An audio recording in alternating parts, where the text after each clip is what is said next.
Alors nous avons mis en place des systèmes de tensiomètre qui nous permettent de savoir quel est l'état hydrique du sol et à savoir à quel moment il faut déclencher, le moment le plus opportun pour déclencher l'irrigation, la quantité d'eau à apporter et le moment où on peut arrêter l'irrigation parce que le sol est bien pourvu en eau et que la plante est en bon état. Nous avons aussi toute une organisation autour de nous par l'intermédiaire de CETA qui nous donne des données sur l'état, sur la météo future et aussi sur l'état hydrique des sols et un bilan hydrique pour savoir où on en est dans nos irrigations. Tous ces systèmes nous permettent de gérer l'eau au mieux et d'avoir la meilleure efficience de l'eau. Nous utilisons des systèmes informatiques et électroniques et qui nous permettent de gérer au plus près la quantité d'eau à apporter. Et il n'y a pas que l'eau, il y a aussi l'énergie qui nous permet de pomper cette eau et de la mettre à disposition de la plante. Voilà, vous avez ici un boîtier monitor qui est un boîtier qui relève toutes les données des sondes tensiométriques qui sont autour de lui et qui sont envoyées par un GPRS à un serveur.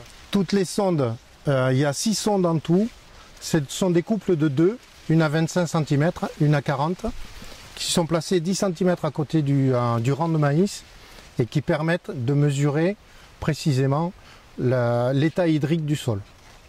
La parcelle qui est sous cet arroseur-là est découpée en portions comme un camembert pour pouvoir gérer les apports par culture. Avec cet appareil-là, on peut gérer l'apport d'eau, la pluviométrie que l'on veut, en réglant la vitesse, en passant par un certain point qui est géré par un capteur qui est juste au centre. Ça déclenche une vitesse, alors soit on le met l'arroseur en eau, soit on arrête l'irrigation, soit on le fait passer plus ou moins vite pour apporter plus ou moins d'eau. Arrivé à un autre secteur, comme il y a un changement de culture, on fait aussi, on règle comme on veut par secteur d'irrigation. Alors c'est programmé au tour d'eau, c'est-à-dire que le débit de l'appareil est calculé pour apporter 7 mm jour.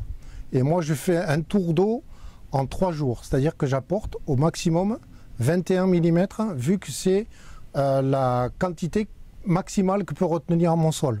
Mon sol a une RFU de 21 mm. Donc c'est pas la peine que j'apporte plus de 21 mm vu que tout ce que je vais apporter en plus ne servira pas à la plante. Et je règle en fonction de l'état des cultures.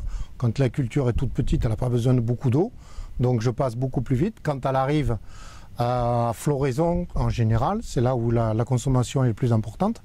Là, je mets la quantité d'eau qu'il faut, toujours gérée par le bilan hydrique et la tensiométrie, où on a des capteurs tensiométriques par culture aussi.